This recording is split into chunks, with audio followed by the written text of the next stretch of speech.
He stood at the floor-to-ceiling window of his penthouse office, watching the city lights blink like distant stars, unaware that in exactly 47 minutes, his entire world would shatter into irreparable pieces. Elias Vance had spent 23 years building an empire that stretched across 6 continents. A financial fortress so seemingly impregnable that even his fiercest competitors whispered his name with a mixture of fear and reluctant admiration. But on this particular Tuesday evening, as the sun dipped below the Manhattan skyline and cast long shadows across his mahogany desk, the first domino in a carefully orchestrated betrayal was already falling, and Elias, for all his brilliance and paranoia, never saw it coming. The irony was not lost on him later, in those dark hours when sleep became a distant memory and regret his only companion. He had spent his entire adult life trusting no one, building walls so high and so thick that even those closest to him could never truly reach the man behind the billions. His father had taught him that lesson early, during those formative years when vulnerability was punished and emotional connection treated as a weakness to be exploited. Every handshake was a potential trap. Every smile concealed ulterior motives. Every partnership was temporary, lasting only as long as mutual benefit dictated. This was the gospel according to Elias Vance, and it had served him well, transforming a scrappy kid from Detroit into one of the most powerful financiers in the modern world. But what he never understood, what he could not possibly have grasped until everything came crashing down, was that his fortress of distrust had become his prison, and the walls he built to keep others out had ultimately locked him inside, alone with his suspicions and his cold, calculating heart. The phone call came at 8:17 in the evening. Marcus Reeves, his chief financial officer and the closest thing Elias had to a friend, though he would never use that word, delivered the news with a trembling voice that Elias had never heard before. The CEC had frozen their accounts. A board was calling for an emergency meeting. 3 major partners had simultaneously withdrawn their investments. The media was already circling, hungry for blood, armed with documents that detailed financial irregularities spanning 5 years. Documents that Elias had never seen. Transactions he had never authorized. A web of illegal activities so complex and damning that even his army of lawyers looked at him with doubt in their eyes. Someone had set him up. Someone close. Someone he had trusted, if such a word could even apply to the transactional relationships that populated his life. The realization hit him like a physical blow, knocking the air from his lungs and sending his mind reeling through years of interactions, searching desperately for the moment when betrayal had planted its seeds. Was it Marcus, who had been by his side for 12 years? Was it Jennifer, his executive assistant, who knew every detail of his schedule and his business? Was it one of the board members he had personally selected, believing their greed would keep them loyal? The answer, he would learn in the coming weeks, was all of them. A conspiracy so perfectly executed that it rivaled his own greatest achievements. They had waited patiently, these people he had never truly known, building their case while wearing masks of competence and deference. They had studied his patterns, exploited his isolation, and turned his paranoia into a weapon against him. Because Elias trusted no one, he had failed to see that his distrust made him predictable. And predictability was the greatest vulnerability of all. Within 72 hours, his empire was gone. Not diminished, not damaged, but utterly obliterated. The penthouse was seized. The cars, the properties, the investments, all frozen or claimed by creditors and prosecutors. His face, once featured in Forbes and Fortune with glowing profiles of his business acumen, now stared back at him from every news channel and tableau, painted as a criminal, a fraud, a cautionary tale of unchecked greed and moral bankruptcy. The few people who might have stood by him vanished like smoke, their phone numbers suddenly disconnected, their assistants trained to say they were unavailable indefinitely. Elias Vance, the man who had everything, was left with nothing. No home, no money, no allies, no future. Just a small duffel bag containing a few clothes salvaged before the marshals arrived, and a mind consumed by bitter rage and a sense of betrayal so profound it felt like a physical wound that would never heal. He spent the first week in a cheap motel on the outskirts of the city, watching his remaining funds dwindle with each passing day. The room smelled of mildew and desperation. The sheets were scratchy and stained, and through the thin walls, he could hear the sounds of other broken lives playing out in cramped spaces. This was his new reality. This was what happened when you fell from the top of the mountain. The descent was not gradual. It was a violent, sudden plummet that left you gasping and disoriented, unable to distinguish up from down. His lawyers, the ones who had not immediately abandoned him, delivered increasingly grim news. The evidence against him was overwhelming, they said, even though he was innocent. Proving his innocence would require resources he no longer possessed and years of litigation he could not afford. The best-case scenario was a plea deal that would still result in prison time. The worst case was spending the rest of his life behind bars for crimes he did not commit, watching helplessly as his name became synonymous with corporate corruption. At night, lying on that uncomfortable mattress in that anonymous room, Elias would replay every decision, every interaction, every moment when he had chosen suspicion over connection, isolation over vulnerability. He had been so certain that his approach was correct, that emotional distance was strength, that trusting no one was wisdom. Now, with nothing left to lose, he could see the terrible truth. His philosophy had not protected him. It had destroyed him. Because in building a life where no one could betray him, he had also built a life where no one would stand by him when betrayal came from unexpected quarters. The money ran out on the 9th day. Elias Vance, who had once controlled assets worth billions, found himself standing in a motel parking lot with $17 in his pocket and nowhere to go. The manager had been sympathetic, but firm. No money, no room. Those were the rules. And unlike the world Elias had inhabited for decades, there were no exceptions, no special treatment, no lawyers to negotiate better terms. He walked. Without direction or purpose, he simply walked, his expensive Italian shoes, now scuffed and worn, carrying him through streets he had driven past 1,000 times, but never truly seen. The city looked different from ground level, from the perspective of someone without resources or options. It was harder, colder, more indifferent. People hurried past without making eye contact, each absorbed in their own struggles and ambitions. Homeless individuals sat in doorways and on benches, invisible to the rushing crowds, their hands extended in quiet desperation. It was routinely ignored. Elias had never paid attention to these people before. They had been part of the urban landscape, like pigeons or fire hydrants, present but irrelevant to his concerns. Now, as the afternoon faded into evening and his feet began to ache, he realized with a sickening clarity that he was becoming one of them. The invisible, the discarded, the human beings that society had decided were no longer worth noticing. He found himself in a park as darkness fell, sitting on a bench beneath a flickering streetlight. His duffel bag rested beside him, containing everything he owned in the world. His stomach growled with hunger, but the $17 had to last as long as possible, and he had no idea how long that might be. Around him, others were settling in for the night, homeless men and women arranging cardboard boxes and thin blankets, staking claim to their small territories with a quiet efficiency born of long practice. This was rock bottom.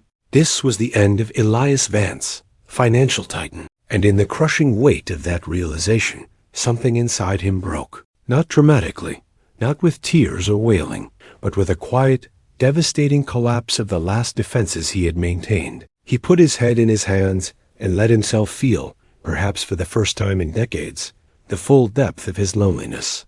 Not the loneliness of having lost his wealth, but the far more profound loneliness of realizing he had spent his entire life pushing away the one thing that might have saved him. Human connection, trust, love. He had no one. And the worst part, the truly unbearable part, was that he had no one by design. Every person who might have cared about him had been kept at arm's length, relegated to the status of employee or business associate, never permitted to become something more. He had been so proud of his independence, his self-sufficiency, his ability to stand alone at the top of his mountain. Now he understood that standing alone meant falling alone, and there was no one to catch him, because he had never let anyone get close enough to try. The night grew colder. Other people in the park huddled together for warmth, but Elias remained isolated on his bench, wrapped in a thin jacket that had cost $3,000 just weeks ago, but now provided inadequate protection against the autumn chill. He watched them, these invisible people he had ignored for so long, and saw something that confused him.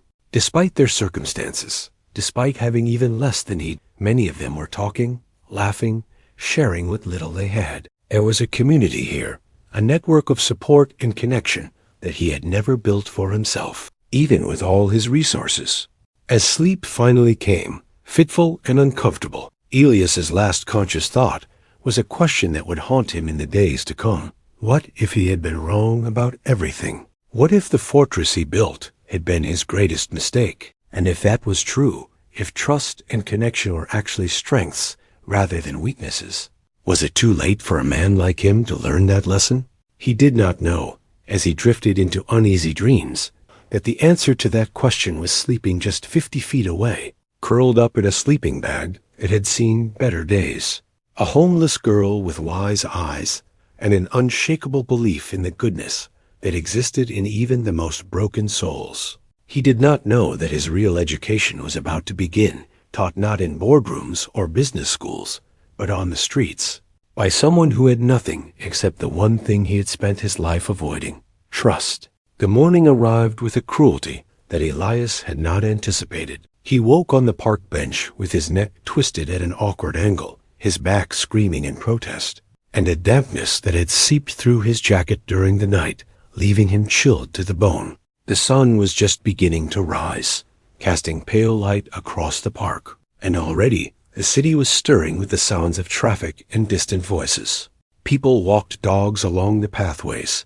Joggers bounced past with their earbuds firmly in place, and the world continued its relentless forward motion, utterly indifferent to the fact that Elias Vance's life had ended. He sat up slowly, every muscle complaining, and looked around at the park's other overnight residents. Most were already awake, packing up their meager belongings with practiced efficiency, disappearing before the police arrived to move them along. This was apparently part of the routine, the constant migration from one temporary refuge to another, always staying just ahead of enforcement, always searching for the next safe place to rest. Elias watched them with a mixture of curiosity and dread, understanding that he needed to learn these survival skills, that his business acumen and strategic thinking meant nothing in this new reality. His stomach reminded him that he had not eaten since the previous morning. $17. He needed to make it last, but hunger was becoming impossible to ignore. He grabbed his duffel bag and made his way out of the park, his legs unsteady beneath him, his mind foggy from poor sleep and the overwhelming stress of his situation. The streets were busy with morning commuters, everyone moving with purpose, everyone part of the great machine of commerce and productivity that he had once commanded. Now he was outside that machine, watching it operate without him, realizing how easily the world adapted to his absence. He found a small bodega 3 blocks away and spent $4 on a stale bagel and a cup of coffee that tasted like burnt rubber.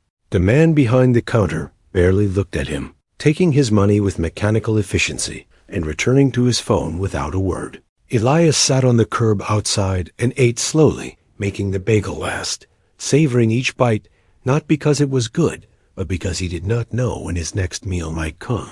$13 left. The mathematics of poverty were brutal and unforgiving. The day stretched ahead of him, empty and terrifying, without purpose or destination. Elias walked the streets of a city he thought he knew, but was now discovering from an entirely different perspective. The buildings he had once admired for their architectural achievement now seemed like monuments to exclusion, their lobbies guarded by security personnel trained to identify and remove people who did not belong. The restaurants with their expensive menus mocked him with aromas that made his stomach clench. The shops displayed luxuries that now seemed absurd, trinkets for people who had forgotten what genuine need felt like. By midday, his feet were blistering in his Italian shoes, never designed for hours of aimless walking. He found himself in a part of the city he had never visited, a neighborhood where gentrification had not yet arrived, where buildings showed their age without shame and small businesses operated on thin margins. Here, at least, the security guards did not stare at him with suspicion. Here, he was just another person struggling to get by, unremarkable and unnoticed. He sat down heavily on a stoop, his body exhausted, despite having done nothing but walk. A woman passed by, pushing a shopping cart filled with collected cans and bottles. Her face weathered by years of outdoor living, her eyes scanning the ground constantly for anything of value. She glanced at him briefly, and in that glance he saw recognition, not of who he had been, but of what he was becoming. One of them, one of the invisible. She nodded slightly, a gesture of acknowledgement between fellow travelers in this difficult world, and continued on her way. The afternoon brought rain, cold and persistent. Elias sought shelter under a bridge where others had already gathered. A dozen men and women standing or sitting against the concrete supports, waiting for the weather to pass. No one spoke much.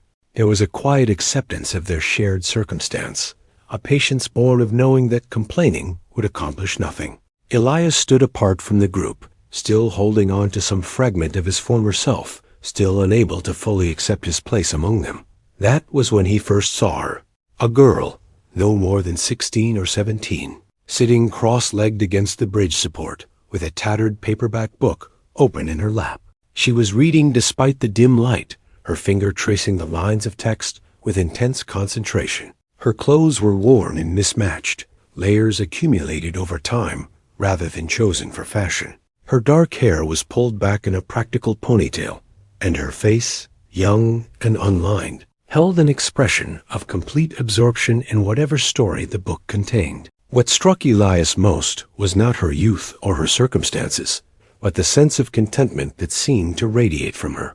She was not merely enduring her situation. She appeared genuinely engaged with her book, occasionally smiling at something she read, completely present in that moment, despite the cold rain and the harsh reality of her life. It was so incongruous with everything he understood about poverty and homelessness that he found himself staring, trying to reconcile what he was seeing with what he thought he knew about suffering. She looked up suddenly, catching him watching her. For a moment, their eyes met, and Elias felt an uncomfortable flush of embarrassment at being caught staring. But instead of looking away with discomfort or hostility, she smiled, a genuine, warm smile that reached her eyes and seemed to acknowledge both his interest and his obvious discomfort without judgment. "Good book?" The words came out of Elias's mouth before he could stop them, surprising him with their ordinariness. When was the last time he had initiated a conversation with someone without an agenda,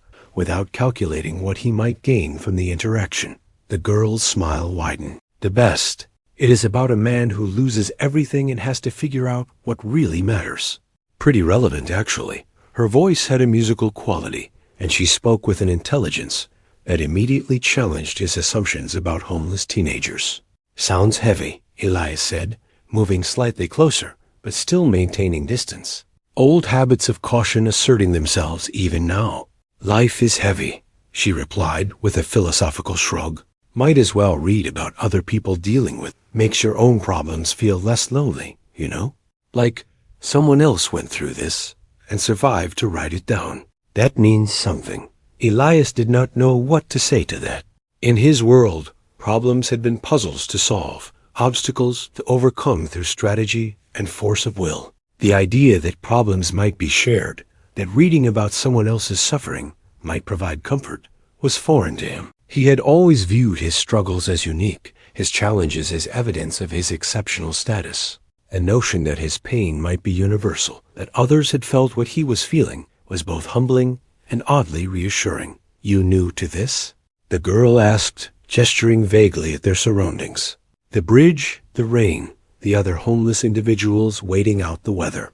Elias hesitated, then nodded. "That obvious?" "Kind of. You are standing like you are waiting for someone to dismiss you from a meeting, and your shoes are way too nice for street life. You will wreck those in a week." She said it kindly, without mockery, simply stating facts. "I did not exactly plan for this," Elias said, hearing the bitterness in his own voice. "Nobody does," the girl replied. "One day you have a home. The next day you do not. Life turns on a dime sometimes. I am Maya, by the way. Elias. He almost gave his full name, almost added the titles and credentials that no longer meant anything, but caught himself. Nice to meet you, Elias. First rule of street life, do not trust everyone, but do not trust no one either. There is a balance. Some people out here will help you, some will hurt you, and most will just ignore you. You have to figure out which is which, and that takes time. The statement was so matter-of-fact, delivered with such casual wisdom, that Elias felt something shift inside him. This girl, this homeless teenager, reading a battered paperback under a bridge, had just articulated something that had eluded him for decades. Trust was not an absolute. It was not all or nothing. There was a balance, a nuance, that he had never allowed himself to explore. His entire philosophy had been built on the premise that trusting no one was the safest path, but Maya was suggesting something different. She was suggesting that navigation required judgment, not blanket refusal. How long have you been out here? Elias asked, genuinely curious now. About 2 years. Since my mom died and the state decided I was too much trouble for foster care. I ran before they could place me somewhere awful, and I have been managing ever since. It is not great, but it is not as terrible as people think either. You find your people, you learn the rhythms, you figure out what matters. 2 years. This girl had been surviving on the streets for 2 years, since she was perhaps 14 or 15, and she spoke about it with a calmness that suggested not defeat, but adaptation. Elias thought about his own self-pity, his rage at the injustice of his fall, and felt a twinge of shame. He had lost everything, yes, but he was an adult with education and experience. Maya had lost everything when she was barely more than a child, and somehow she had found a way to not just survive, but to maintain her humanity, her curiosity, her capacity for kindness. What matters? Elias asked, the question coming from a place deeper than he expected. You said you figure out what matters. What does? Maya looked at him thoughtfully, her young eyes showing a depth that contradicted her years. People, mostly. Real people, not the fake kind who want something from you. A safe place to sleep, food when you can get it, but mostly just knowing you are not alone. That is the thing that will break you faster than hunger or cold. Thinking you are completely alone. Once you believe that, you are done. The rain began to ease, and others under the bridge started preparing to leave, heading back to whatever routines filled their days. Maya stood and tucked her book carefully into a small backpack that looked like it had been rescued from a dumpster. You going to be okay? She asked Elias, and the question carried genuine concern rather than polite obligation. I do not know, Elias admitted, the honesty surprising him. When had he last admitted uncertainty to anyone? That is a good start, Maya said with a small smile. Not knowing means you are still paying attention. The ones who think they have it all figured out, they are the ones who get blindsided. You will learn. Just remember, asking for help is not weakness. It is actually the smartest thing you can do out here. She walked away then, joining 2 other young people who had been waiting at the far end of the bridge, and Elias watched her go with a strange mixture of emotions he could not quite name. This girl, with nothing, had just given him something. Not money or resources, but perspective. A different way of seeing his situation. A challenge to assumptions he had held his entire life. He spent the rest of the day wandering, but now he was watching differently. He noticed the interactions between homeless individuals, the small kindnesses exchanged, the informal networks of support. He saw a man share his sandwich with someone who clearly had not eaten that day. He watched a woman help an elderly man pack up his belongings when police appeared. He observed conversations and laughter, moments of genuine human connection, happening in the margins of a society that preferred to pretend these people did not exist. As evening approached, Elias found himself back at the park where he had slept the previous night. He recognized some faces from the morning, and they nodded at him with the same acknowledgement the woman with the shopping cart had shown. He was becoming familiar. He was becoming part of the landscape.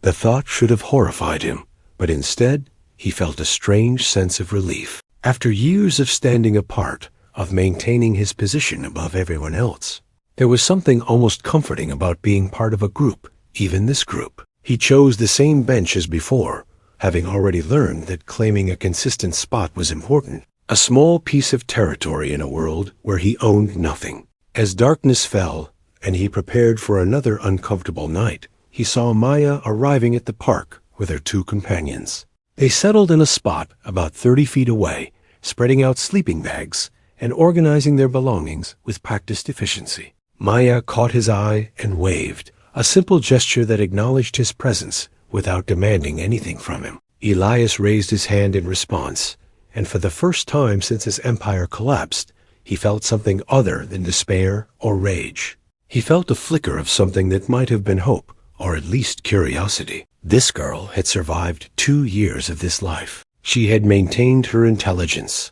her kindness, her sense of humor. If she could do that, maybe there was a way forward that he had not yet imagined. He did not know it yet, but his education had begun. Not in the ways he expected, not through lectures or books or strategic planning, but through observation and small moments of connection. Maya had planted a seed with her simple wisdom about trust, about asking for help, about remembering you are not alone. That seed would take time to grow, but it was there now, working its way through the hard soil of his cynicism. Elias closed his eyes and listened to the sounds of the park at night.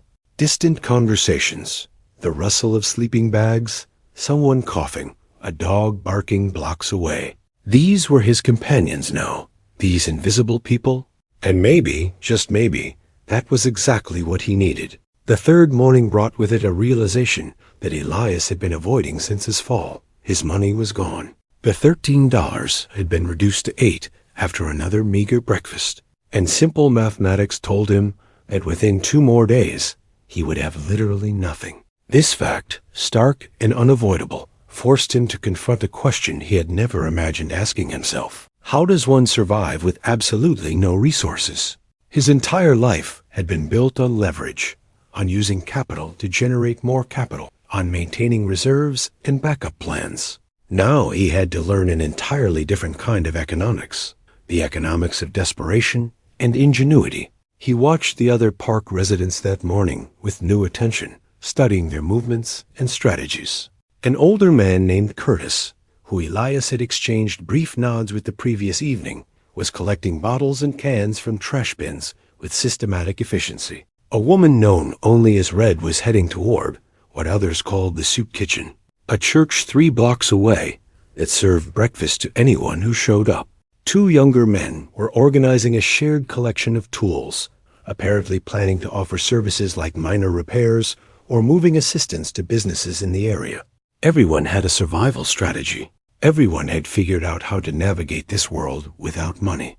Elias understood intellectually that he needed to learn these strategies, but something inside him resisted. Pride, perhaps, or the remnants of his former identity that refused to accept this new reality. He had built companies. He had negotiated with world leaders. He had commanded rooms full of powerful people with a single word. And now he was supposed to dig through trash for recyclables. The internal conflict was almost physical, a war between who he had been and who he needed to become. Maya appeared beside him with the suddenness of someone who had learned to move quietly through the world. She was carrying 2 paper cups of coffee, steam rising from the plastic lids, and she offered one to Elias without ceremony. "Figured you might need this," she said simply. "Church gives out free coffee with breakfast, but I know some people have a hard time walking through those doors the first few times. Pride is a heavy thing to carry around out here." Elias took the coffee, his hands wrapping around the warmth gratefully. The gesture was small, but the kindness behind it struck him with unexpected force. When had anyone last given him something without expecting something in return? His entire adult life had been transactional. Every gift came with strings. Every kindness was strategic. But Maya was offering him coffee with no agenda, no calculation, no hidden motive. Just one human being helping another. "Thank you," he said, and meant it in a way that transcended the coffee. Maya sat down on the bench beside him, sipping her own drink, apparently in no hurry to be anywhere. "You are going to need to figure out your system pretty soon," she said conversationally. "I can see you thinking about it, trying to solve it like a puzzle. That is good. Thinking is important. But overthinking will paralyze you. Sometimes you just have to start doing things, even if they feel wrong at first. How did you figure it out? Elias asked. When you first ended up out here, how did you know what to do? Maya was quiet for a moment, her eyes distant with memory. I did not at first. I made a lot of mistakes, trusted the wrong people, slept in dangerous places, went hungry when I did not have to. But then I met Sophie, this older woman who had been on the streets for like 10 years. She took me under her wing, showed me the ropes, taught me which shelters were safe, which soup kitchens had the best food, where the police would leave you alone and where they would hassle you. More importantly, she taught me that asking for help was not giving up. It was being smart. Where is she now? Elias asked. She got into housing about 6 months ago, managed to navigate the system, got on a waiting list, and actually made it through. We still see each other sometimes. She brings me books. Maya smiled at the memory. The point is, she helped me because someone helped her once, and I help other people when I can, because that is how this works. You cannot make it alone out here. The ones who try, they either go crazy or they disappear. Community is not optional. It is survival. The word echoed in Elias's mind. Community. He had spent decades avoiding exactly that, building walls to ensure his independence, his self-sufficiency. Now this homeless teenager was telling him that everything he believed was backwards, that isolation was not strength but suicide, that connection was not weakness but necessity. I do not know how to do that, Elias admitted, the words coming out with difficulty. Trust people. Rely on anyone. My entire life, that was the one thing I avoided. Why? Maya asked, turning to look at him directly. Her eyes were curious, non-judgmental, genuinely interested in understanding. Elias considered the question, probing memories he usually kept locked away. My father was a con man. A good one. He taught me young that everyone has an angle. Everyone wants something. He showed me how easy it was to manipulate people who trusted too easily. And then he disappeared when I was 16, took everything we had, and left me and my mother with nothing. I guess I decided then that if you do not trust anyone, you cannot be betrayed. But you were betrayed anyway, Maya said softly. Were you not? By people you worked with, people you kept at a distance. So the not trusting thing did not actually protect you. The observation was so direct, so undeniably accurate, that Elias felt like he had been struck. She was right. His entire defensive strategy had failed spectacularly. He had spent his life avoiding trust to prevent betrayal, and he had been betrayed anyway, perhaps even because of his inability to form genuine relationships. The people who destroyed his empire had not been deterred by his walls. They had simply used those walls against him, exploiting his isolation to construct their conspiracy. I never thought about it that way, he said quietly. Most people do not, Maya replied. They build these big defense systems in their heads and hearts, and they think it makes them safer. But really, it just makes them alone. And being alone is the most dangerous thing of all, because when something bad happens, and something bad always happens eventually, you have no one to help you through it, no one to catch you when you fall. They sat in silence for several minutes, drinking their coffee, watching the morning activity of the park. Elias felt something shifting inside him, like tectonic plates, moving after years of being locked in place. This girl, this child really, was articulating truths that he had spent his entire adult life running from. And she was doing it without judgment, without superiority, simply sharing what she had learned from her own difficult experience. So how do I start? Elias asked finally. If I wanted to learn this, to figure out how to trust people, where would I even begin? Maya smiled, pleased by the question. You just started. You asked me for help, for guidance. That is the first step.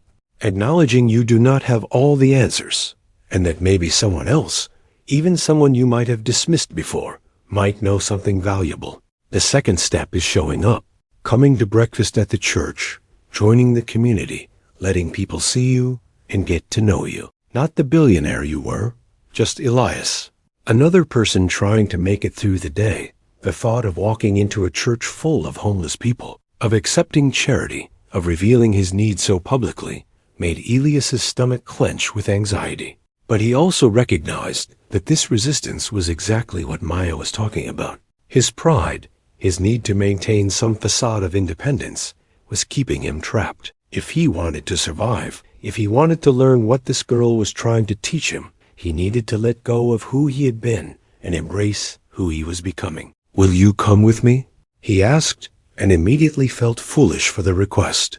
"To the church, I mean." "For breakfast." "Of course," Maya said without hesitation. That is what friends do, friends.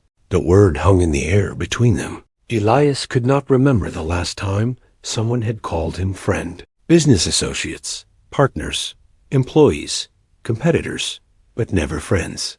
The simplicity of it, the easy way Maya used the word, suggested a world of human relationship that he had exiled himself from long ago.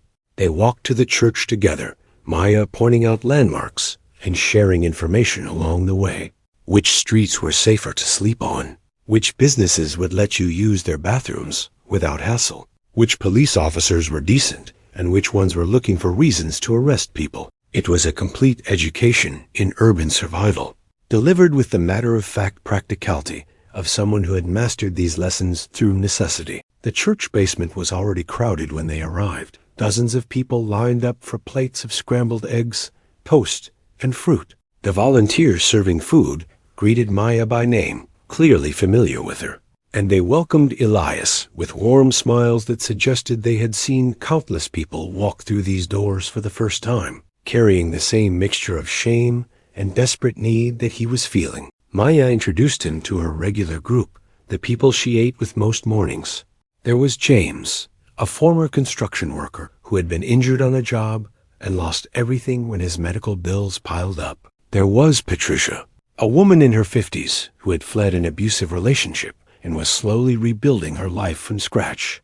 There was Miguel, a veteran dealing with PTSD who could not hold down regular employment but had a gift for making people laugh even in the darkest moments. And there was Sarah, a young mother whose toddler sat on her lap, eating fruit with intense concentration while his mother tried to make a single plate of food last as long as possible. They welcomed Elias into their circle without interrogation, without demanding his story.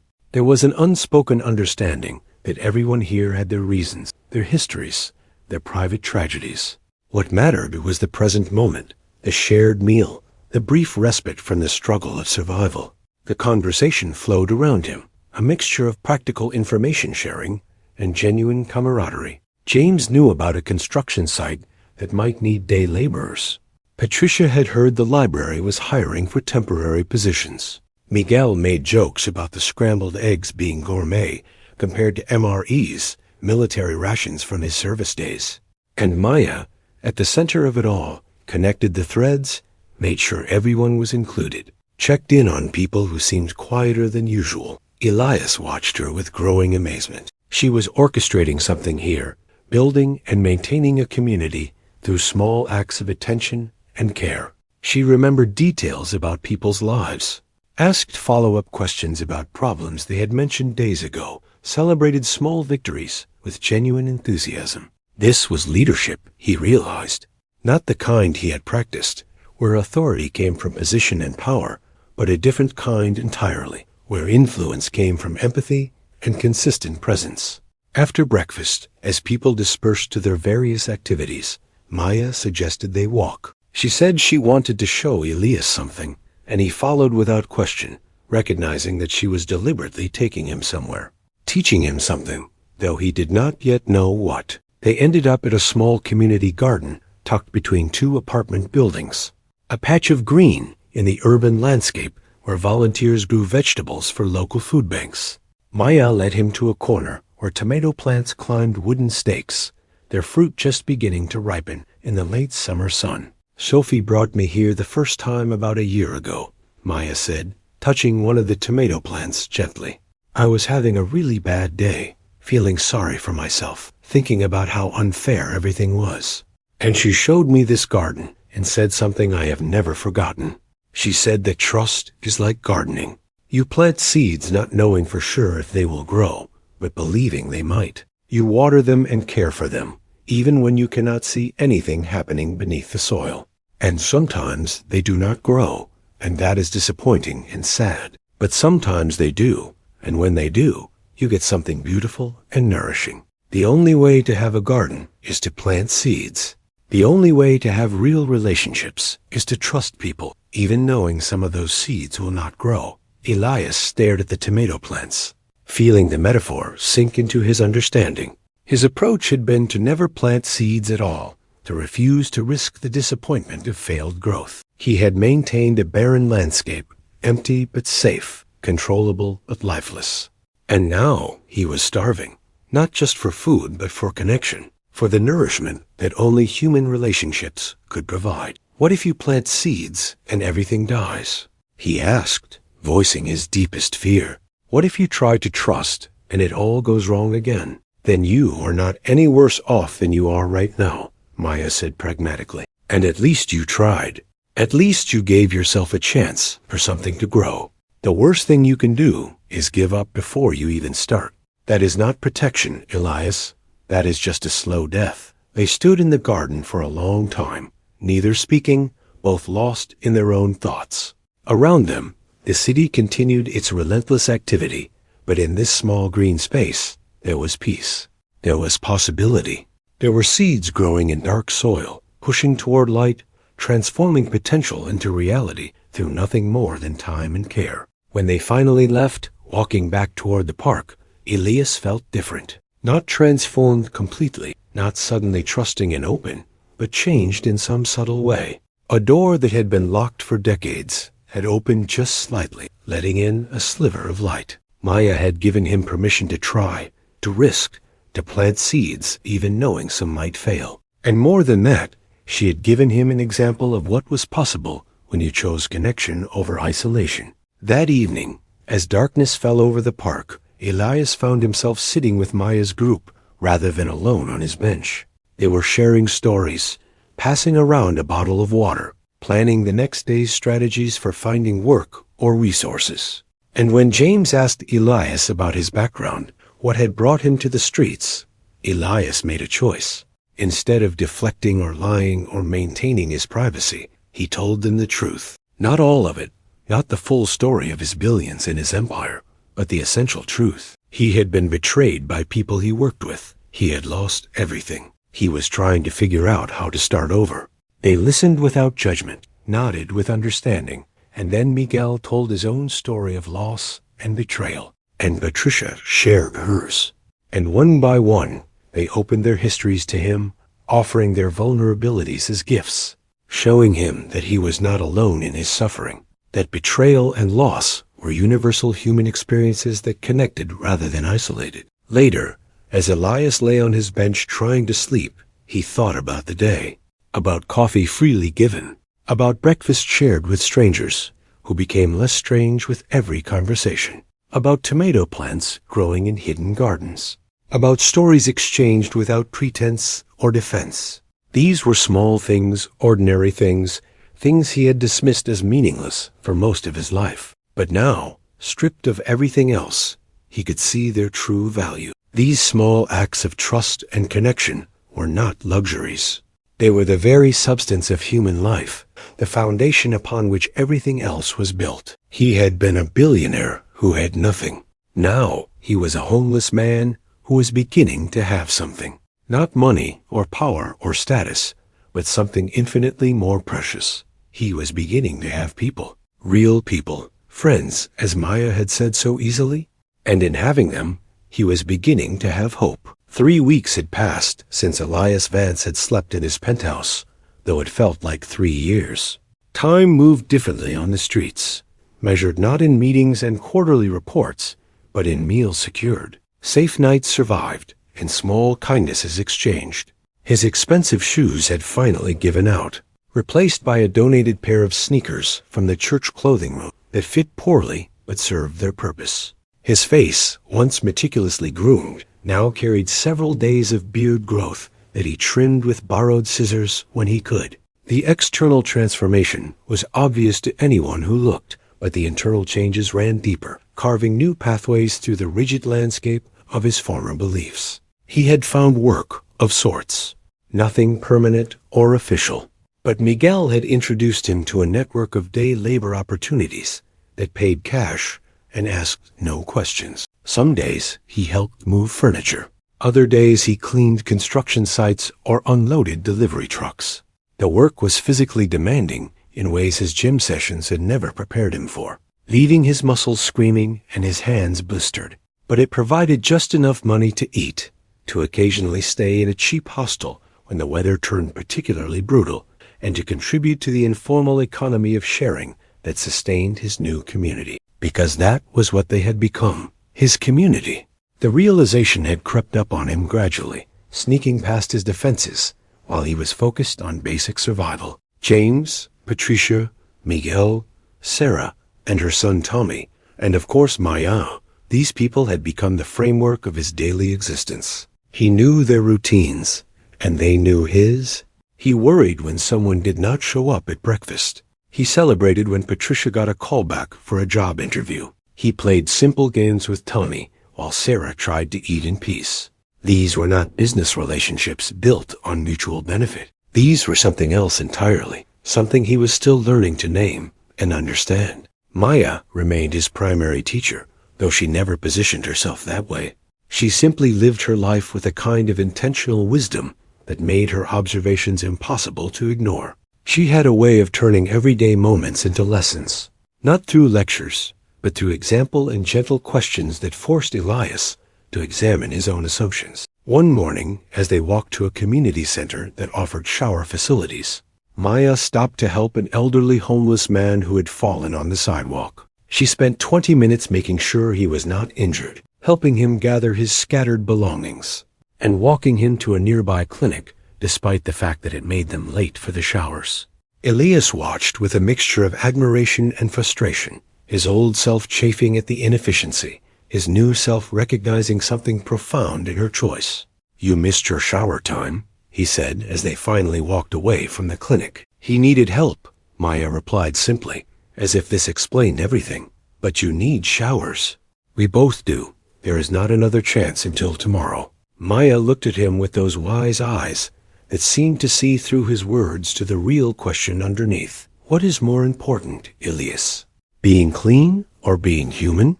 I will still be dirty tomorrow, whether I help him or not. But if I walk past someone who needs help just because it is inconvenient, I lose something that no shower can wash away. I lose the part of myself that still cares." The statement lodged in Elias's chest like a splinter, small but impossible to ignore. In his former life, he had walked past need constantly, barely registering the people who asked for help, because acknowledging them would have required him to care, to feel, to recognize their humanity as equal to his own. He had told himself this was pragmatism, that he could not help everyone, that his time and resources were too valuable to waste on inefficient compassion. Now he understood that what he had really been protecting was not his time, but his heart, keeping it locked away where it could not be touched or troubled by the suffering of others. "I used to walk past people every day," Elias admitted. "Hundreds of them. Homeless people asking for change, people with signs saying they were hungry. I never even looked at them. I told myself I was too busy, that it was not my responsibility, that they probably were not really in need anyway. But the truth is, I just did not want to see them. I did not want to acknowledge that their lives mattered as much as mine did. And now?" Maya asked. "Now I am them," Elias said. "Now I know what it feels like to be invisible, to have people look through you like you are not even there. And I understand something I could not have understood before. Every time someone walked past me without seeing me, they were not just refusing to help. They were refusing to acknowledge my existence. That is what hurts the most. Not the lack of money, but the lack of recognition that you are a human being who matters." Maya nodded, satisfied that he was beginning to grasp what she had been trying to show him. That is why trust is so important, why connection is everything.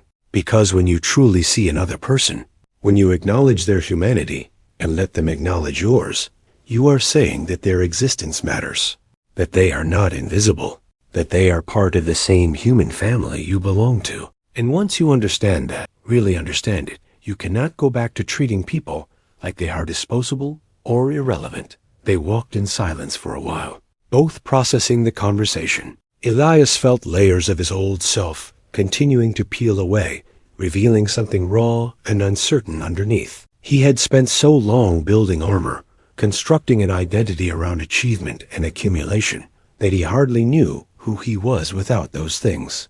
But in these weeks on the street, in these conversations with Maya and the others, he was beginning to discover something that might have been there all along, buried beneath decades of defensive strategy. He was beginning to discover that he actually cared about people, that their stories moved him, that their struggles felt like his own. That afternoon, Elias experienced a moment that would crystallize everything Maya had been teaching him. He was standing in line at a food bank, waiting his turn to receive a bag of groceries, when he noticed Sarah ahead of him with Tommy.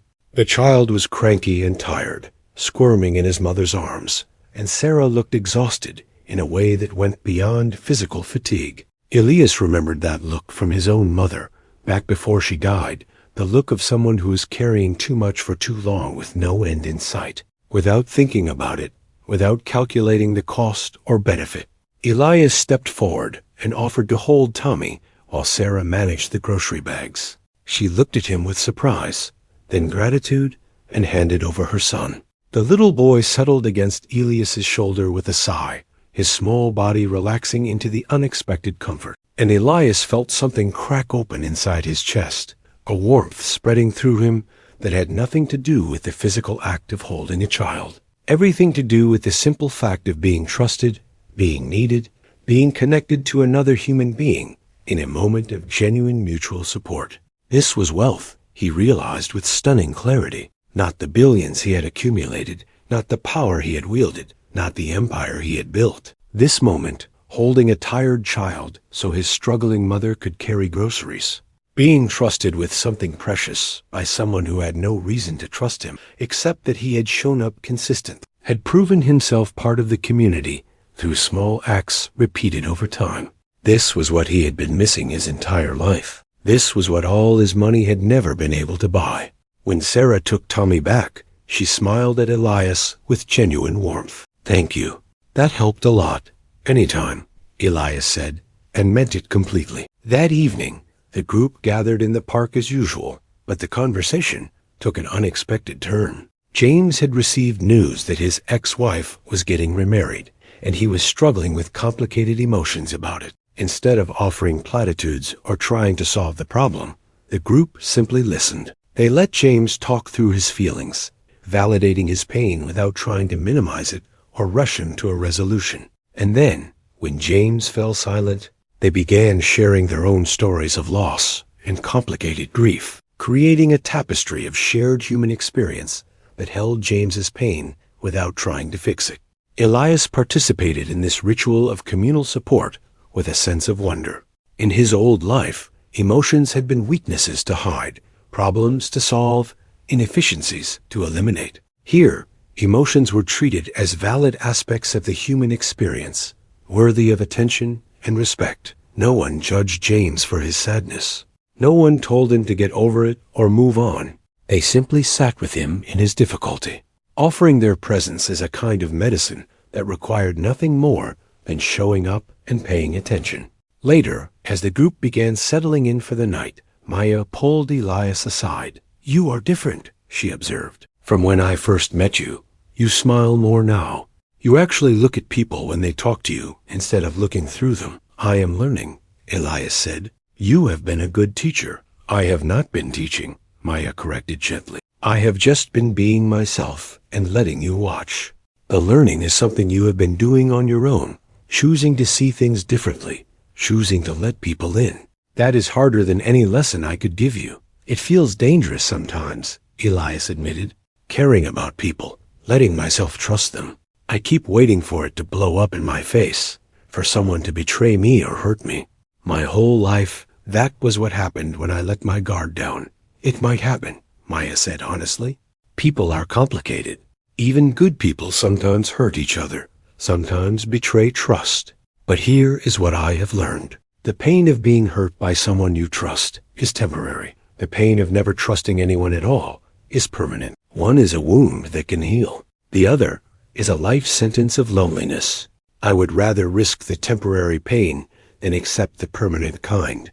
Elias thought about this as he lay on his bench that night, listening to the familiar sounds of the park after dark. He thought about his father, who had taught him that trust was foolish. He thought about the business partners who had destroyed his empire. He thought about all the years he had spent alone at the top of his mountain, surrounded by people, but connected to no one. And then he thought about the past 3 weeks, about Maya and James and Patricia and Miguel and Sarah and Tommy, about breakfast conversations and shared struggles and small kindnesses that added up to something profound. His father had been wrong.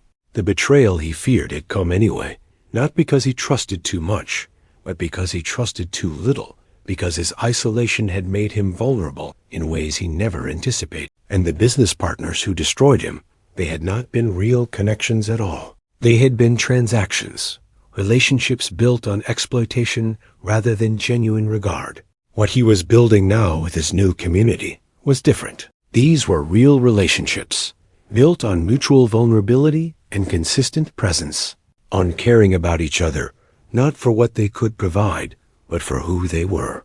The next morning brought an opportunity that tested everything Elias had been learning. A man approached him at breakfast, someone he had never seen before, claiming to be a lawyer looking for Elias Vance. He said he had information about the case against Elias, evidence that might help prove his innocence. But he needed Elias to sign some papers and provide details about his former business operations. The old Elias would have been suspicious immediately, looking for the angle, the trap, the hidden agenda. And he was suspicious, his instincts honed by decades of dealing with deceit.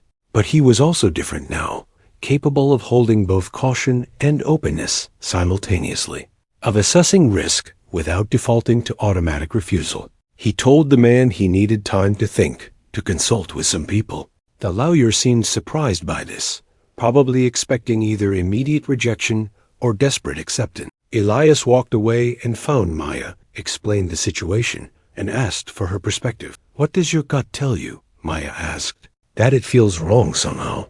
Too convenient, too much of exactly what I would want to hear. But I also do not trust my instincts anymore. They failed me before." "Your instincts did not fail you," Maya said thoughtfully. "You failed your instincts by ignoring the ones that told you something was wrong with the people around you. You were so busy not trusting anyone that you missed the specific warning signs about specific people. There is a difference between paranoia and discernment. Paranoia treats everyone as a threat. Discernment pays attention to actual behavior and makes informed judgments. What specific things about this guy feel wrong to you?" Elias thought carefully. "He found me too easily. He is asking for information before establishing any credibility. He is pushing for quick action, and his story does not quite make sense. If he had evidence that could help me, why would he need my signature on anything? Why would he need details I could provide? He should be bringing me information, not asking for it." "So there is your answer," Maya said. "Your gut is working fine. Listen to it. But the difference now is that you are not refusing to engage with him because all people are dangerous. You are refusing because this specific person is showing specific red flags. That is wisdom, not paranoia." Elias returned to the lawyer and declined his offer, watching carefully for the reaction. The man's face hardened briefly before he recovered his professional demeanor, and Elias knew he had made the right call. This had been some kind of scam, perhaps an attempt to get information that could be used against him, or maybe just a con artist taking advantage of desperate people. The old Elias would have seen this as confirmation that trust was foolish. The new Elias understood it differently. This was not proof that everyone was untrustworthy. It was simply proof that discernment mattered, that trust should be earned through consistent behavior rather than granted blindly. He told Maya about the encounter later, and she nodded with satisfaction. "You are getting it. Trust is not stupid optimism. It is informed choice. You pay attention, you watch people's actions, you notice patterns, and then you decide who deserves your trust and who does not. Most people do deserve it, especially the ones who are not asking for anything except your company and your care. But some people do not, and that is okay. You can protect yourself without building walls so high that no one can ever get in. That night, as Elias sat with his community, sharing a meal someone had managed to cook on a portable camping stove, he looked around at the faces illuminated by the small flame. These people, these supposedly invisible, disposable people that society had discarded, they had given him something his billions never could. They had given him belonging. They had taught him that wealth was not measured in bank accounts, but in relationships. Not in possessions, but in connections. Not in power over others, but in vulnerability with others. He thought about the man he'd been just weeks ago, so certain of his philosophy, so convinced that isolation was strength. That man seemed like a stranger now, someone Elias barely recognized. He had lost everything that man valued, everything that man believed defined worth and success. But in losing it, he had found something infinitely more valuable. He had found his humanity. He had found the capacity to care, to trust, to connect. He had found, in the wisdom of a homeless girl and the fellowship of other broken people, what true riches actually meant. And for the first time in his adult life, Elias Vance felt rich. Winter arrived early that year, bringing with it a cold that seemed to penetrate deeper than mere temperature, settling into bones and spirits with relentless persistence. A park where Elias and his community had spent the autumn nights became increasingly inhospitable, the wind cutting through sleeping bags and layers of clothing with vicious efficiency. The group adapted as they always did, rotating through different shelters, finding warm spots in subway stations when security guards were sympathetic, huddling together in the rare locations where they could build small fires without attracting police attention. Elias had been on the streets for 2 months now, long enough that his former life had begun to feel like a dream, something that had happened to someone else in a different reality. The legal proceedings against him continued somewhere in the machinery of the justice system, but without resources to fight and with no one stepping forward to clear his name, his case had stagnated. His lawyers had stopped calling. The news had moved on to fresher scandals. Elias Vance, the billionaire, had disappeared from public consciousness, replaced by Elias, the quiet man who helped at the community kitchen and always had a kind word for newcomers struggling with their first nights on the street. The transformation was complete in ways both visible and invisible. His body had changed, leaner and harder from physical labor and irregular meals. His face had weathered, lines deepening around his eyes and mouth. But the real changes went deeper, inscribed on his understanding of the world and his place in it. The man who had trusted no one had learned, through necessity and the patient guidance of a homeless teenager, to trust selectively and wisely. The man who had believed relationships were weaknesses had discovered they were actually the only real strength. The man who had measured his worth in billions had found value in moments, in connections, in the simple act of showing up for people who needed him. Maya had been right about everything. Trust was like gardening. Some seeds grew and flourished, providing nourishment and beauty. Others failed to take root despite your best efforts. The key was continuing to plant, continuing to water, continuing to believe in the possibility of growth, even after disappointments. Elias had planted many seeds in these 2 months, and while not all had grown, enough had that he found himself surrounded by a garden of genuine relationships. James had become something like a brother, teaching Elias the practical skills of street survival, while Elias helped James work through his complicated feelings about his ex-wife and the life he had lost. Patricia had found steady work and moved into transitional housing, but she still came back to the park several times a week to check on everyone, bringing extra food when she could, and always offering encouragement. Miguel's humor had become a lifeline for the entire group. His ability to find laughter, even in the darkest moments, reminding everyone that joy was not canceled by hardship.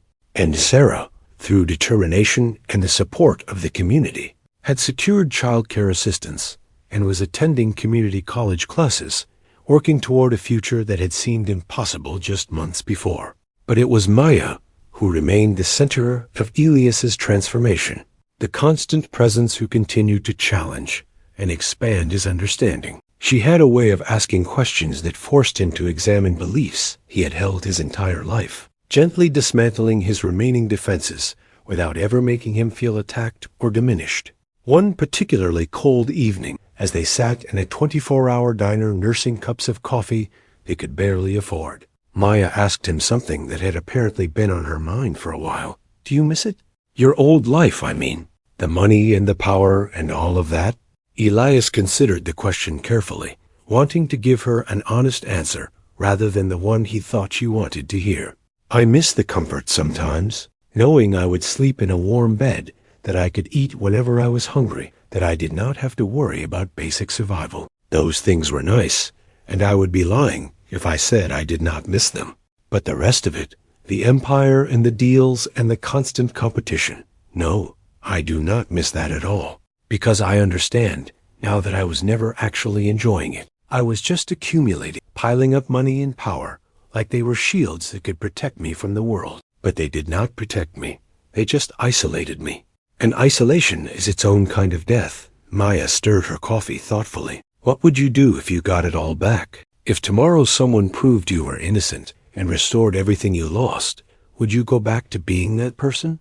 The question sent a chill through Elias that had nothing to do with the weather. The thought of returning to his former life, of climbing back into that cold, lonely fortress, filled him with something close to horror. "No," he said with absolute certainty.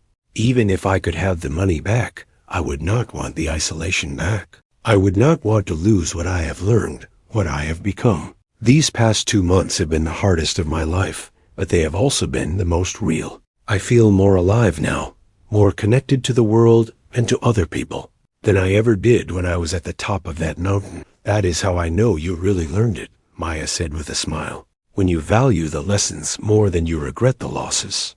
A lot of people go through hard times and learn nothing except bitterness. They just count their wounds and dream about revenge. But you let the hardship teach you something. You let it change you instead of just hurting you. That takes courage." "I had a good teacher," Elias said. Maya shook her head. "I did not teach you anything you did not already know somewhere deep inside. I just helped you remember it, helped you see what was always there. The capacity for trust, for connection, for caring about other people, that was in you all along. You just built so many walls around it that you forgot it existed. All I did was show you that it was safe to let those walls down." They sat in comfortable silence for a while, the warmth of the diner a temporary reprieve from the cold night waiting outside. Elias thought about the journey that had brought him here, from the penthouse to the park bench, from absolute control to complete vulnerability. It had been a descent in every measurable way, a loss of everything his culture valued and celebrated. But it had also been an ascent of a different kind, a climb toward a more authentic version of himself, toward a way of being in the world that felt true rather than strategic. "Can I tell you something?"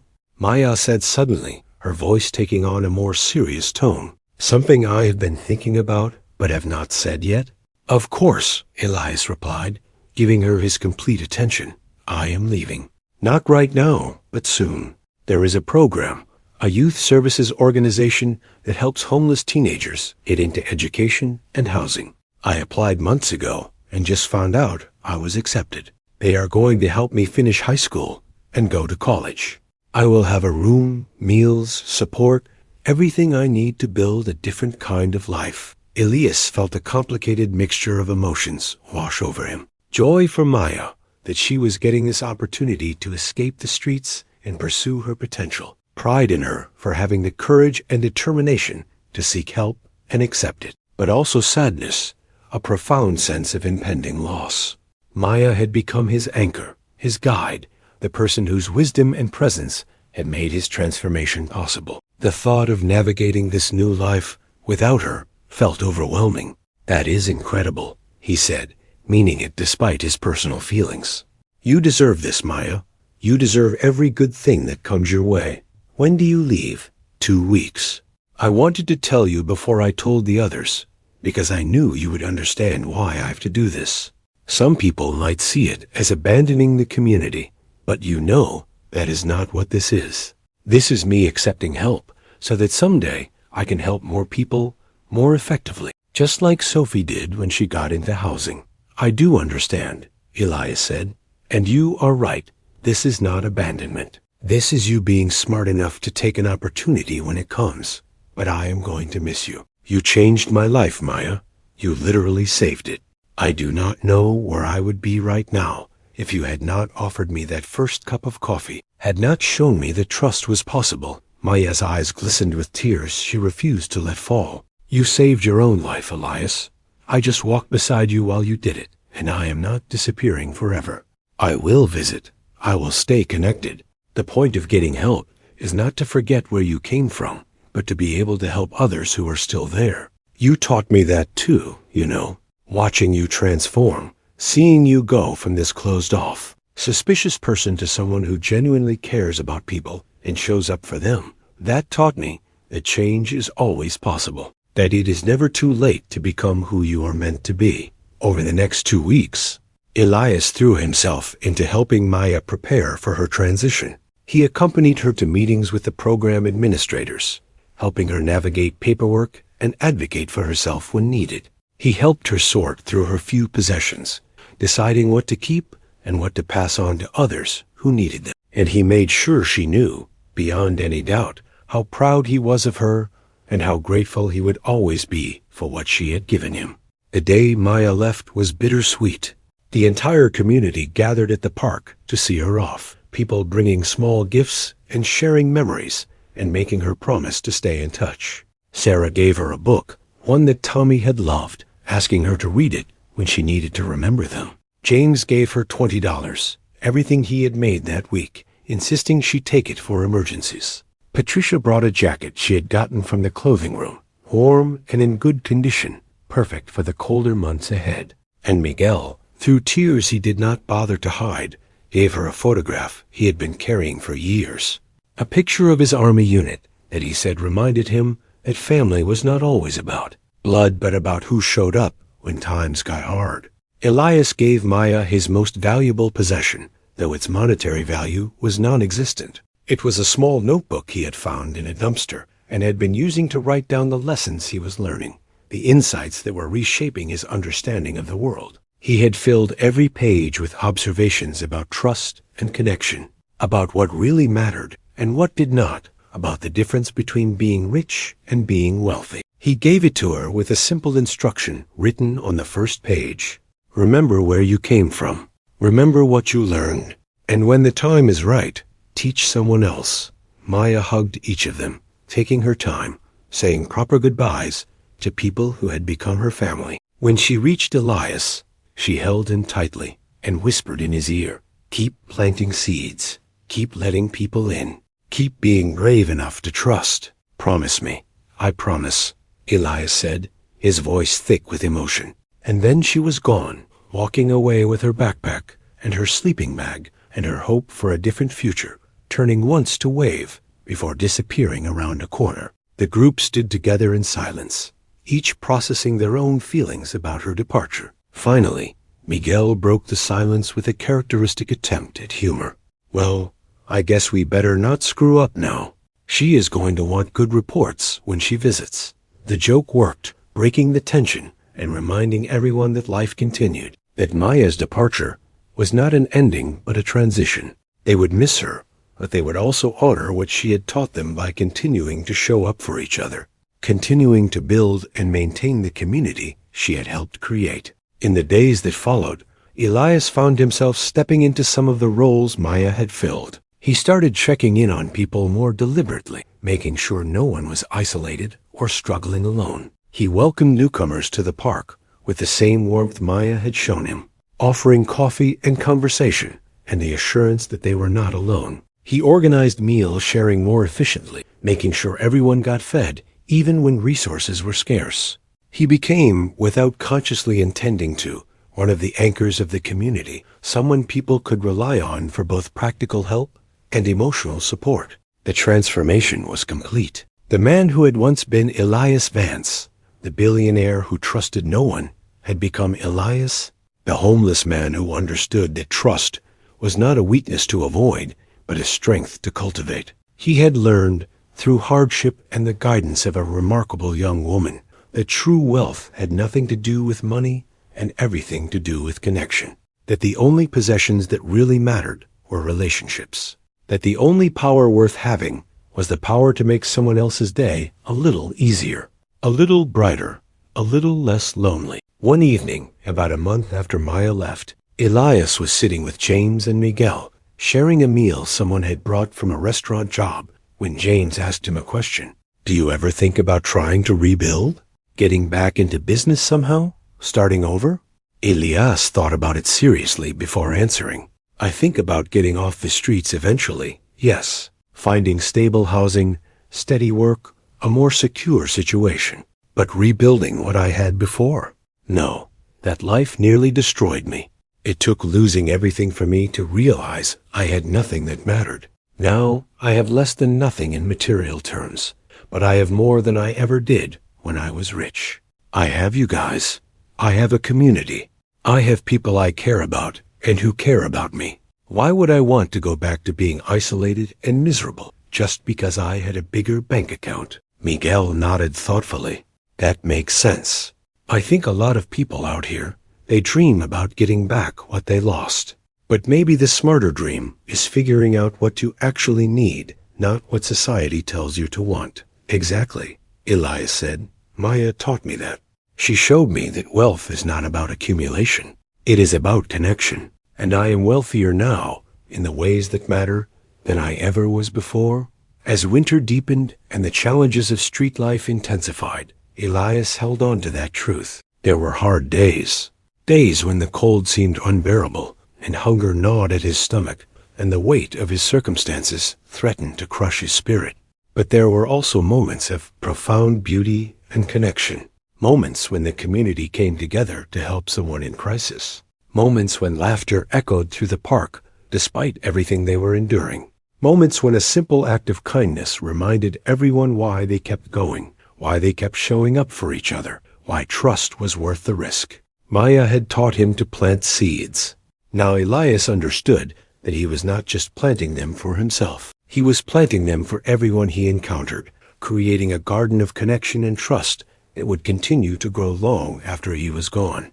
Each person he helped, each newcomer he welcomed, each moment of genuine care and attention, these were seeds that would bear fruit in ways he might never see, but could trust were happening. That was the final lesson.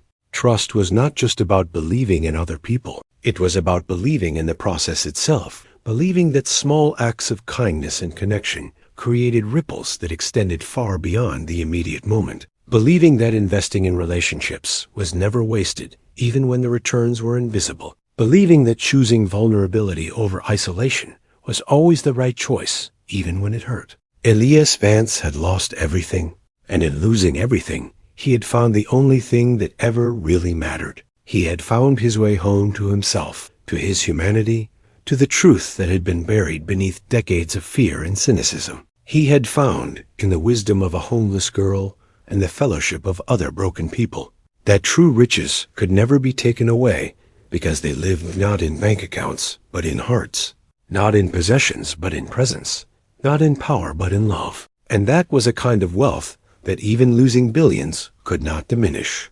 Spring arrived like a promise kept, warming the city with gentle insistence and painting the park with new growth that mirrored the transformations happening in the lives of those who called it home. Elias had now been on the streets for nearly 6 months, half a year that had contained more genuine living than the previous 2 decades combined. The legal proceedings against him had finally concluded, not with vindication, but with a plea agreement his court-appointed attorney had negotiated. The charges were reduced in exchange for his cooperation and acceptance of guilt, even though he maintained his innocence. He would serve no jail time, but his professional reputation was permanently destroyed. His assets remained seized, and his name would forever be associated with financial fraud. The old Elias would have fought this outcome with every resource available, would have seen it as an intolerable injustice that demanded correction regardless of cost. The new Elias accepted it with a calmness that surprised even himself, not because he had given up or stopped caring about truth, but because he had gained perspective on what actually mattered. His legal status, his public reputation, his professional legacy, these things that had once seemed so crucial now appeared as mere footnotes to the real story of his life. The story that mattered was not about billions gained and lost. It was about connection found, about walls dismantled, about a man who learned to trust again. Maya visited regularly, keeping her promise. She would arrive at the park on weekend afternoons, her arms full of donated food or clothing she had collected through her program, and spend hours catching up with everyone. She was thriving in her new life, her natural intelligence finally receiving the educational support it deserved, her leadership abilities being channeled into organizing youth advocacy initiatives. But she never forgot where she came from or the people who had been her family during the hardest years. She brought that same gift of presence that had transformed Elias, showing each person that they mattered, that they were seen, that their lives had value beyond what society acknowledged. During one of these visits, she pulled Elias aside for a private conversation. They walked to the community garden where she had first taught him about trust through the metaphor of planting seeds. The tomato plants from last year were gone now, replaced by new growth, but the lesson remained. "I have been thinking about something," Maya said, as they stood among the spring plantings, "about what comes next for you. You have learned everything I could possibly teach you, Elias. You have transformed in ways that still amaze me. But I wonder if you are meant to stay here forever, living on the streets. Not because there is anything wrong with this life, but because I think you might have a larger purpose now. Something only you can do because of what you have experienced." Elias felt a flutter of anxiety in his chest. The streets had become his home, this community, his family.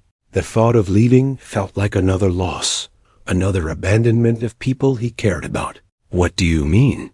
"I mean that you understand both worlds now," Maya explained. "You have lived at the absolute top and the absolute bottom. You know what it is like to have everything and to have nothing. You understand the emptiness of wealth without connection and the richness of connection without wealth. That perspective is rare and valuable.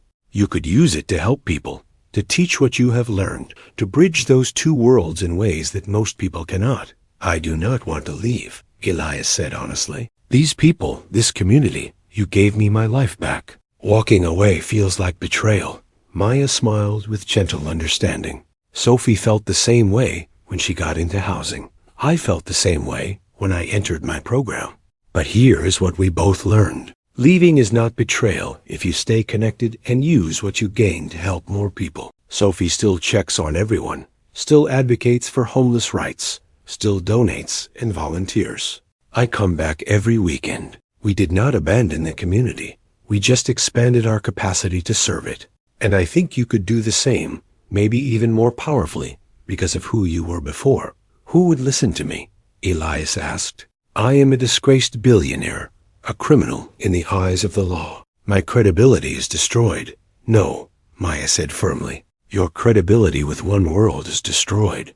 But you have gained credibility with another world, the world of people who have been where you are now, who understand what it means to lose everything and have to rebuild from nothing. And there are people in that first world, successful people who are just as isolated and miserable as you were, who might actually listen to someone who has walked the path you have walked, someone who can say from experience that there is another way, that trust is possible, that connection is everything."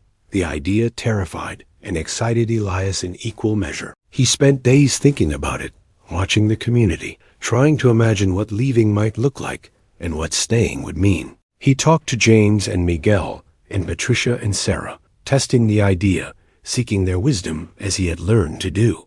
And each of them, in their own way, told him the same thing Maya had, that growth sometimes required moving forward, that serving the community did not always mean staying in it, that the lessons learned here were meant to be shared with others who needed them. James put it most directly during a conversation over breakfast at the church. "Man, you have got something valuable now. You have got a story that could help people. Both rich people who are killing themselves trying to accumulate more stuff, and poor people who think they need that stuff to be happy. You are proof that happiness has nothing to do with money and everything to do with how you connect with other humans.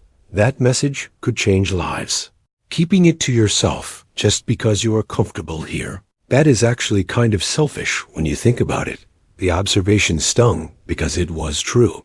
Elias had spent his first life focused entirely on himself, on building his empire and protecting his isolation. He had spent these months on the street, learning a different way, learning to think about others and contribute to community. But Maya and James were right that staying here forever might actually be a more subtle form of the same selfishness, choosing his own comfort over the larger good he might be able to do. A decision crystallized one afternoon when a young man appeared in the park, clearly new to homelessness, carrying the same mixture of shame and terror that Elias remembered from his own first days. Elias approached him with coffee, just as Maya had once approached Elias, and spent the next hour listening to his story. The young man had been a middle manager at a tech company, living beyond his means, when he was suddenly laid off. Without savings or family support, he had spiraled downward quickly, losing his apartment, his car, his sense of identity. He spoke about his isolation, about how he had kept people at arm's length his entire adult life because he thought self-sufficiency was strength. He sounded exactly like Elias had sounded 6 months ago. As Elias shared his own story and the lessons he had learned, watching the young man's face shift from despair to cautious hope, he understood what Maya had been trying to tell him. This conversation, this moment of connection and wisdom shared, this was his purpose now. Not to hoard what he had learned, but to give it away freely to anyone who needed it. And he could do that more effectively, reach more people, have greater impact, if he found a way to step out of his own comfort and into a larger arena. That evening, Elias made his decision. He would enter a transitional housing program that Patricia had told him about, get back on his feet materially, and then dedicate himself to bridging the two worlds he now understood. He would work with homeless services organizations, sharing his unique perspective. He would speak to business groups about the emptiness of success without connection. He would write about his transformation, not to rehabilitate his reputation, but to share the wisdom Maya and the others had given him. He would become a translator between the world of material wealth and the world of relational wealth, helping both understand what the other had to teach. When he told the community about his decision, there was sadness but also support. They understood, because they had been teaching him all along, that love sometimes meant letting go, that serving others sometimes required sacrifice, that the point of receiving help was to eventually help others. They threw him a farewell gathering, much like they had done for Maya months before, each person offering gifts and memories and encouragement. Miguel gave him a worn copy of a book about finding meaning in suffering, saying that Elias had lived the message and now needed to share it. Patricia gave him a list of contacts she had made during her own transition, people who had helped her and might help him. James gave him a firm handshake and a simple instruction: do not forget us. Do not become that guy again, the one who thinks he is above everyone else. Stay human. Sarah brought Tommy, who was bigger now and talking in full sentences, and the little boy gave Elias a drawing he had made.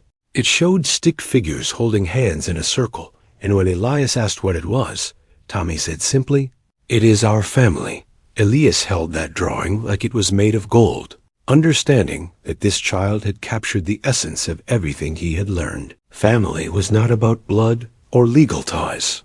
It was about showing up, caring consistently, holding hands in circles that kept everyone connected. The hardest goodbye was reserved for his last evening in the park. Elias sat on his bench, the one he had slept on that first terrible night when his old life ended, and thought about everything that had happened here, the despair and the discovery, the loss and the gain, the death of one version of himself and the birth of another.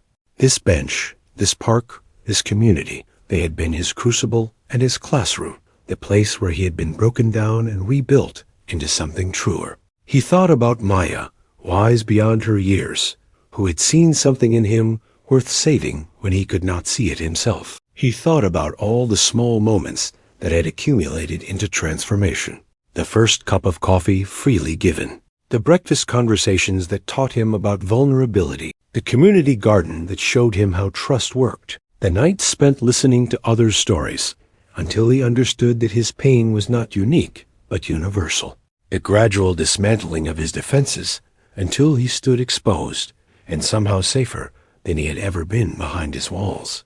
As night fell and the familiar sounds of the park settled around him one last time, Elias felt a profound sense of gratitude. He had been a billionaire who had nothing. He had become a homeless man who had everything. And now he was becoming something else entirely, someone who understood both worlds and could help others navigate between them. The journey was not over. It was transforming again, evolving into something he could not yet fully see, but trusted was right. The next morning, Elias packed his few belongings and prepared to leave. The community gathered to see him off, just as they had gathered for Maya. There were hugs and tears and promises to stay connected. And then, as Elias walked away from the park toward his new beginning, he turned back one last time and saw them standing together. These invisible people who had taught him to see, these supposedly broken people who had shown him what wholeness actually looked like. He raised his hand in farewell, and they waved back, and in that moment Elias understood the final lesson. Trust created bonds that distance could not break. Connection transcended circumstance. Love was not diminished by separation, but actually proven by it, demonstrated through the choice to maintain relationship despite difficulty. He was leaving, but he was not abandoning them. He was carrying them with him, their wisdom and their example, using what they had given him to help others who needed it. Maya had been right from the beginning. Trust was like gardening. You planted seeds not knowing for certain they would grow, but believing they might. Elias had planted many seeds during his time in the park, and many had grown into something beautiful. Now he was being called to plant seeds in different soil, to take what he had learned in one garden and use it to cultivate others. Some of those seeds would flourish, and some would fail, but the planting itself was the point. The willingness to risk, to trust, to connect, despite the possibility of disappointment or pain. That was what Maya had taught him. That was what his entire journey had been about, learning that isolation was not protection, but prison. Learning that trust was not weakness, but courage. Learning that true wealth had nothing to do with what you owned, and everything to do with who you loved and who loved you. Learning that you could lose everything material and still be rich beyond measure if you had genuine human connection. Years would pass, and Elias would go on to do meaningful work bridging those two worlds, helping wealthy people understand the poverty of isolation and helping struggling people understand the wealth they already possessed in their relationships. He would write and speak and advocate, always returning to the lessons learned during those 6 months on the streets. He would maintain his connections with the park community, with James and Miguel, and Patricia, and Sarah, and Tommy, showing up regularly not out of obligation, but out of genuine love and ongoing need for what they continued to teach him. And Maya, his first teacher and forever friend, would remain a constant presence in his life, checking in on him just as she checked in on everyone else, making sure he stayed grounded, stayed human, stayed connected to the truth that had saved his life. They would laugh together about that first morning when she had offered him coffee, neither of them knowing then what was beginning, neither of them able to imagine the transformation that simple act of kindness would catalyze. But that was the thing about trust. You never knew where it would lead when you first offered it or accepted it. You simply took the risk, planted the seed, believed in the possibility of growth. And sometimes, if you were very lucky and very brave, that seed became a garden that fed not just you but everyone around you, spreading in ways you never anticipated, bearing fruit for years to come. Elias Vance had been a billionaire who trusted no one. He had lost everything and become a homeless man who learned to trust wisely. And then he had become something more valuable than either of those identities. He had become a person who understood that trust was the only real currency, connection the only true wealth, and love the only investment that actually mattered. A person who had learned, through the patient wisdom of a homeless girl and the fellowship of other broken souls, that being rich had nothing to do with what you accumulated and everything to do with who you allowed into your heart. That lesson, more than any amount of money, was his true fortune. And unlike his billions, it could never be taken from him because it lived not in bank accounts or property deeds, but in the relationships he had built, the lives he had touched, the wisdom he had gained through suffering and chosen to share rather than hoard. He had been stripped of everything and in that stripping had found the one thing worth keeping: trust, connection, love, the three things that Maya had shown him, that his community had embodied, that his transformation had proven.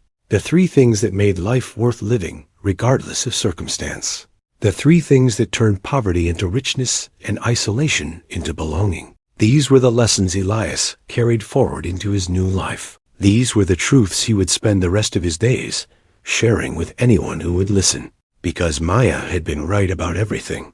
Trust was not naive optimism. It was informed courage. It was choosing connection despite risk. It was planting seeds in uncertain soil and believing, against all cynical wisdom, that something beautiful might grow.